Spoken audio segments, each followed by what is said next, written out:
রাজ্যে দুর্নীতি যেন অতি সাধারণ বিষয়ে পরিণত হয়েছে। তৃণমূল শাসনের নামে মা মাটি মানুষের সরকার হলেও কার্যত রাজ্যের মেয়েরা কেউ সুরক্ষিত নন। মাটি রোজ দখল হচ্ছে আর মানুষের মানবাধিকার নেই বললেই চলে। দুর্নীতির ভারে ডুবে যেতে বসেছে এই রাজ্য।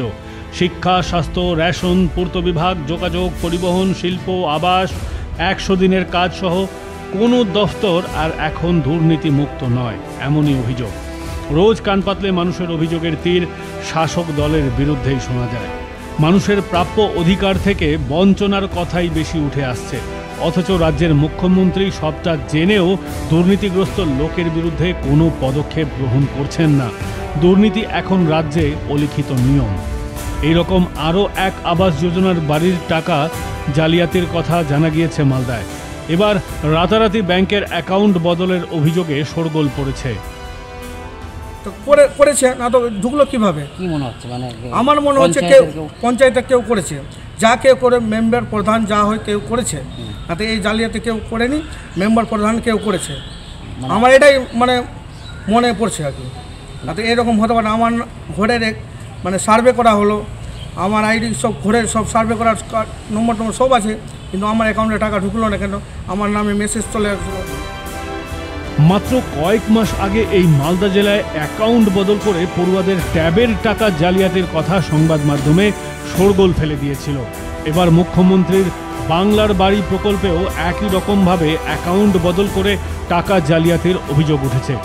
এর ফলে বাংলার বাড়ি প্রকল্পের তালিকায় নাম থাকা সত্ত্বেও বঞ্চিত হচ্ছেন উপভোক্তারা। টাকা ঢোকার আগেই রাতারাতি বদল হয়ে যাচ্ছে অ্যাকাউন্ট নম্বর, আর তাতেই চরম বিপাকে পড়ছেন উপভোক্তারা। রীতিমতো যেন ডিজিটাল ডাকাতি চলছে। ঘটনা ঘটেছে মালদার ইংলিশ বাজার ব্লকের বিনোদপুর গ্রাম পঞ্চায়েতের 7টারি গ্রামে। এই ঘটনা প্রকাশ্যে আসতেই শোরগোল পড়েছে গোটা এলাকায়।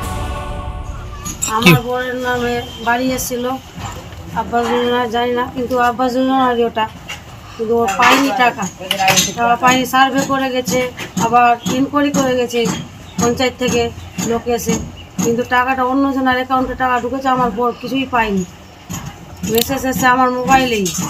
কীভাবে মনে করছি ওটা পঞ্চায়েত থেকেই যা করবে। প্রধানকে জানিয়েছি, মেম্বারকেও জানিয়েছি। গরম শেষেই আসছে বর্ষা। আবাসের টাকা এইভাবে চুরি হলে বাড়ি করবেন কিভাবে? নিজের পরিবার, ছেলে মেয়ে, বউকে নিয়ে রাস্তায় বসতে হবে। তাই সিঁদুরে মেঘ দেখছেন উপভোক্তারা। তবে এই কেলেঙ্কারির পেছনে গ্রাম পঞ্চায়েতের প্রধান অথবা মেম্বাররা যুক্ত থাকতে পারে, না হলে কিভাবে সম্ভব? ঠিক এমনটাই অভিযোগ করছেন উপভোক্তারা। মাত্র 2-1 জনের নয়, গ্রামের বহু বাসিন্দাদের অ্যাকাউন্ট বদলে বাংলার বাড়ি প্রকল্পের টাকা 9-6 করার অভিযোগ উঠেছে। লিখিত অভিযোগ জমা পড়েছে মালদার জেলা শাসক এবং ইংলিশ বাজারের বিডিও দপ্তরে, কিন্তু কোনো লাভ হয়নি। অভিযোগ উপভোক্তাদের। যা হয় একটা ব্যবস্থা করে দিতে পারে মুখ্যমন্ত্রী, জানিয়ে যদি কিছু করা যায়। আমি তার যেতে পারবো না, মানে জানিয়ে কিছু কোনো ব্যবস্থা করা যায় মুখ্যমন্ত্রীকে। তাহলে পঞ্চায়েতের কেউ জড়িত? হ্যাঁ, কেউ জড়িত আছে। যা হয় প্রধান হয়, মেম্বার হয়, কেউ তো জড়িত আছে। না তো এইভাবে চিটিং হবে কি করে? সংশ্লিষ্ট এলাকার বাসিন্দা বিকাশ সরকার অভিযোগ করছেন, বাংলার বাড়ি প্রকল্পের তালিকায় তার নাম আছে, বাড়িতে সার্ভে টিমও এসেছিল, কিন্তু হঠাৎ করে একদিন মোবাইলে SMS আসে বাংলার বাড়ি প্রকল্পের 60,000 টাকা ঢুকেছে। তিনি মোবাইল ফোনে দেখতে পান, কিন্তু ব্যাংকে গিয়ে যখনই নিজের অ্যাকাউন্ট যাচাই করলেন তখন তিনি দেখতে পান তার অ্যাকাউন্টে টাকা ঢোকেনি, শুধু মোবাইলে SMS ঢুকেছে। পরে ব্যাংকে তিনি খোঁজ খবর নিয়ে জানতে পারেন তার অ্যাকাউন্ট নম্বর বদলে ফেলা হয়েছে। ওই এলাকারই বাসিন্দা বিকাশ চৌধুরী নামে এক ব্যক্তির অ্যাকাউন্টে তার বাড়ির প্রথম কিস্তির টাকা ঢুকেছে। না, টাকা পাইনি। কি দেখাচ্ছে আপনার মোবাইলে? কিছু SMS এসছে, কিন্তু SMS আর মোবাইলেই আছে, তারপর টাকা পাইনি আমি। অন্যজনের অ্যাকাউন্টে টাকা ঢুকেছে। নাম ওর নাম বিকাশ চৌধুরী আছে, আর আমার বড়ের নাম আছে বিকাশ সরকার। আমি চাই আমার বড়ের নামের টাকাটা যেটা অন্যজনের অ্যাকাউন্টে ঢুকে যাবে, টাকা যাতে ফিরিয়ে পায়।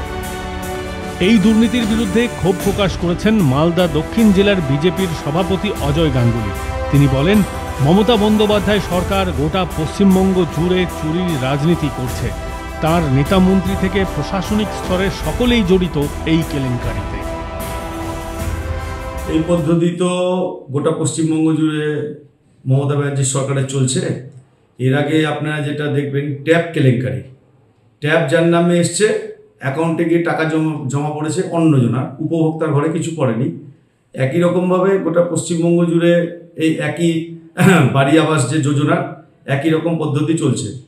কয়দিন আগেই আমাদের এখানে ইংলিশ বাজারের সাতটারিতে ধরা পড়েছে যে উপভোক্তাদের নামে যে টাকা এসছে সেই টাকা উপভোক্তাদের ব্যাংকে নাই, অন্যজনের অ্যাকাউন্টে চলে গেছে এবং 60,000, 70,000, 80,000 টাকা করে লুট হয়ে গেছে অন্যজনের।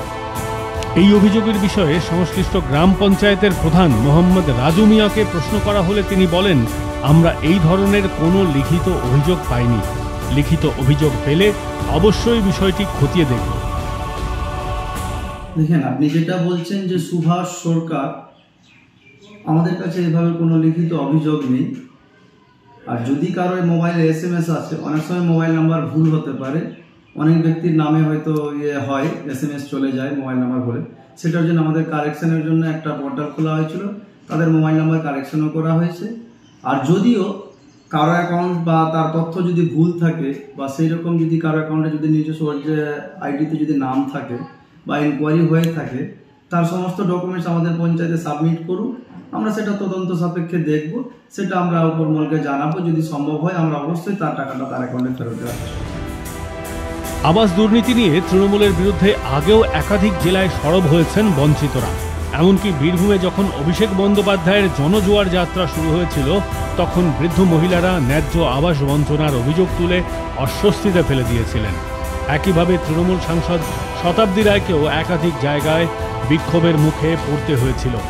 রাজ্যের মুখ্যমন্ত্রী বারবার আবাসে কেন্দ্রীয় বঞ্চনার অভিযোগ তুললেও নিজের দলের নেতাকর্মীরা যে টাকা হাতিয়ে নিচ্ছেন সেই বিষয়ে তিনি কিন্তু নিশ্চুপ, এমনটাই অভিযোগ। মাধ্যম ব্যুরো রিপোর্ট।